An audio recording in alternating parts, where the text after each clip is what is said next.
Sure. Look, I think one of the roles that we get to play, and one of the privileges of being an operating partner at a private equity firm, is that you have access to the boardroom, right? You are in those conversations, you are talking about talent strategy. And so keeping these topics at the forefront of the senior most leaders and the advisors of these groups, and making sure that we are doing what we can, is really important. And I think that's where we are able to play a role and leverage best practices across the portfolio to improve our approach.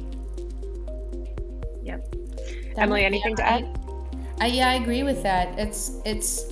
We are in a unique position, and we have the ability to influence the leadership team, and show them what we care about. Because oftentimes we reveal our KPIs, or we reveal how we're measuring performance, or along the continuum of our value creation.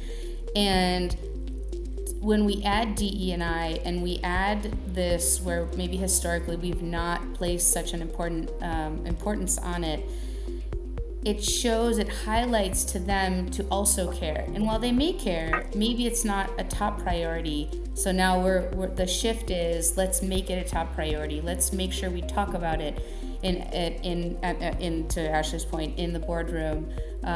Once you talk about it and make it an initiative, it becomes a measurable event. And that and from our perspective, I think to add, as the head of human capital, you have a direct ability to influence. In my role, I'm tasked with the mandate of building our leadership teams. And so where we're building, absolutely have the ability to influence diversity. And we do. And we incorporate it into our processes. There's a strategy behind it that we're very thoughtful, that I really truly believe has been successful the more thoughtful we've been over the last few years.